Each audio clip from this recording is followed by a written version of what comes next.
Meus amigos, temos notícias quentes no vídeo de hoje. A primeira é que a esperança renasceu. A luta entre Jon Jones e Alex Poatan está sendo negociada novamente para a Casa Branca. Tem mais, tenho atualizações sobre o possível retorno do Conor McGregor e também mais informações sobre o Carlos Prates. E rufem os tambores, teremos 2 eventos do UFC no Brasil em 2026. Pelo menos um Fight Night e o outro deve ser um evento numerado. Vou até comentar com vocês quais são as cidades que podem receber esses eventos. Mas antes, pessoal, o UFC no México tá acontecendo agora enquanto eu tô gravando esse vídeo, mas acho que se você correr, ainda dá tempo de participar da promoção que a Stake preparou para esse final de semana. Odds multiplicadas pagando 2,75 para 1, se os mexicanos Daniel Zellhuber, Brandon Moreno e David Shires vencerem as suas respectivas lutas. Para participar, basta criar sua conta na Stake aqui, no link do primeiro comentário fixado, e quando pedirem um código, coloca lá Figueiro UFC tudo junto, para poder participar dessa promoção e da próxima promoção,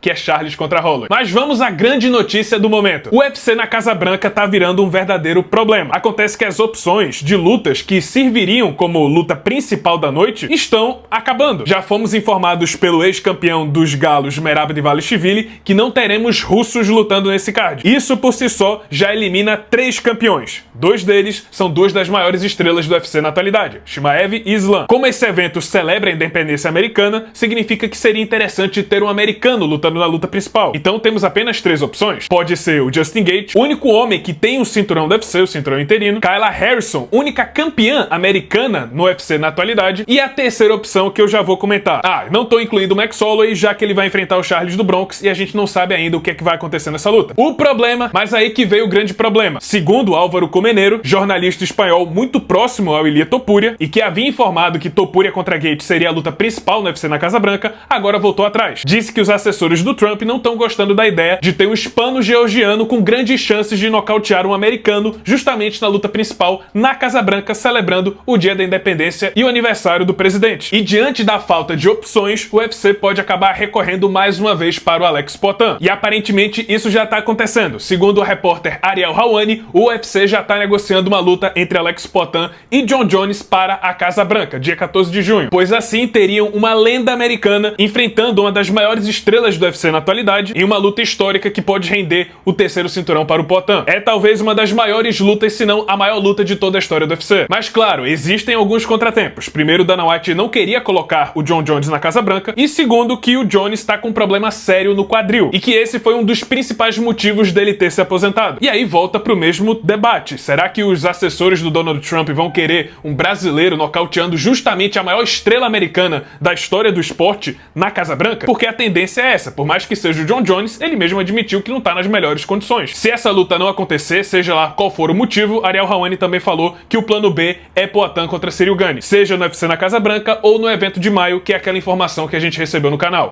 Falando nesse evento, parece que Conor McGregor não vai lutar na Casa Branca. Essa informação também foi apurada pelo Ariel Helwani, que afirmou que os planos do UFC podem ter mudado. Conor McGregor então não vai mais lutar no evento na Casa Branca e estaria sendo reservado para o evento de julho, mais precisamente no dia 11 de julho, que é o evento da Semana Internacional da Luta, aquela semana especial que ocorre todos os anos no UFC. E confesso que fiquei bem surpreso, até porque a única coisa que trouxe o Conor McGregor de volta era a possibilidade de lutar na Casa Branca. Se isso não vai mais acontecer, se o McGregor não vai ter esse grande desejo atendido, na minha opinião, só existe um motivo. McGregor quer cortar o laço com o UFC, quer cumprir a última luta que ele tem no contrato e ir embora. Mas Carlos, você não falou que ele tinha ainda 2 lutas sobrando no contrato? Sim, mas já houve ocasiões no passado onde, quando o lutador tinha 2 lutas, ele entrou em um acordo com o UFC, fez uma despedida e assim se viu livre do contrato. Inclusive foi isso que aconteceu com Anderson Silva. Ele tinha 2 lutas sobrando no contrato, fez um acordo com o UFC, fechou naquela última luta contra o Ryan Hall e assim se despediu da organização. A mesma coisa pode estar acontecendo com o Conor McGregor. Ele pode ter ficado enfurecido que não vai conseguir lutar na Casa Branca e falou: vamos resolver logo isso, quero fechar logo meu contrato e vou embora, não quero mais saber de vocês. Isso sustenta aquela teoria que eu trouxe no vídeo passado, de que o McGregor ficou interessado no retorno do Floyd Mayweather ao boxe profissional. Se o Mayweather tá dando esse passo maior e aceitando uma luta arriscada como o Manny Pacquiao em seu retorno da aposentadoria, que foi justamente a luta onde ele mais recebeu dinheiro dinheiro, por que não fazer uma revanche então com o Conor McGregor? Já que Mayweather contra Pacquiao e Mayweather contra McGregor foram literalmente os dois maiores pay-per-views da história dos esportes de combate. Será que é isso? Conor entrou em um acordo com o UFC para fazer uma última luta, se livrar do contrato e correr atrás do Floyd Mayweather ou explorar o livre mercado? Pode ser. Mas Carlos, e o seu xará, o Prates, o Carlos Prates? Como é que ele fica? Pois bem, agora podemos bater o martelo. Carlos Prates não vai lutar contra Conor McGregor. Segundo uma informação que foi apurada agora, recentemente, poucos minutos antes da gravação desse vídeo, Carlos Prates está fechando uma luta contra Jack Della Maddalena, ex-campeão dos meio-médios, que deve enfrentar o brasileiro no dia 2 de maio, no evento na Austrália. Bom, a gente já havia comentado sobre isso. Essa, na verdade, era a luta que o Carlos Prates queria. E para ele recusar ou não correr atrás, ou não ter recebido a luta contra o McGregor, eu tenho duas explicações que eu já comentei anteriormente. A primeira é que esse acordo sempre esteve por um fio. Nunca houve nenhuma certeza de que o Conor de fato enfrentaria o Carlos Prates. E a gente sabe que o Conor McGregor é uma verdadeira incógnita. E isso também passa para o segundo motivo. O Carlos Prates viu o que aconteceu com o Michael Chandler, que ficou 3 anos esperando pelo irlandês e no final ficou de mãos vazias e não queria correr esse risco, não queria parar a sua carreira da mesma forma que o Chandler parou a carreira dele para ficar esperando o Conor McGregor. Ele seguiu em frente, não ficou dependendo do irlandês. Foi atrás então da luta que faz mais sentido para ele. Uma vitória contra Jack Della Maddalena garante a ele uma chance pelo cinturão. Uma pena porque eu fiquei bem empolgado com a possibilidade de ver ele e Conor McGregor se enfrentando. E agora vamos para uma informação muito boa para o Brasil. Teremos 2 eventos do UFC sendo realizados no Brasil em 2026. Segundo a apuração da ESPN, esse é o plano do UFC: trazer um retorno triunfal da organização para o Brasil com 2 eventos marcados para esse ano. O primeiro plano da organização é fazer um card numerado, um grande evento contando com grandes estrelas brasileiras.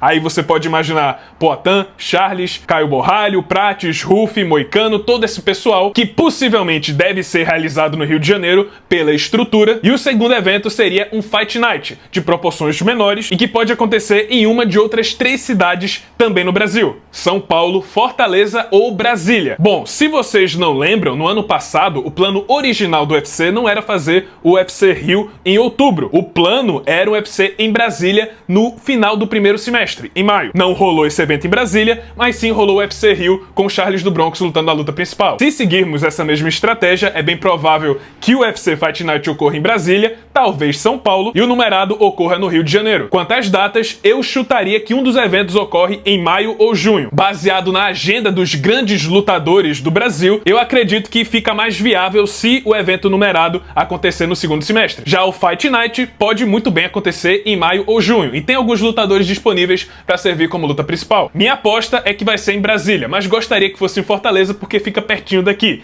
Vai economizar bastante na minha passagem. Mas é isso, pessoal. Esse foi o vídeo. Espero que tenham gostado. Se você gostou, deixa seu like, se inscreve no canal, já ativando o sininho das notificações para não perder o próximo conteúdo. E é isso. Muito obrigado por terem assistido e até a próxima.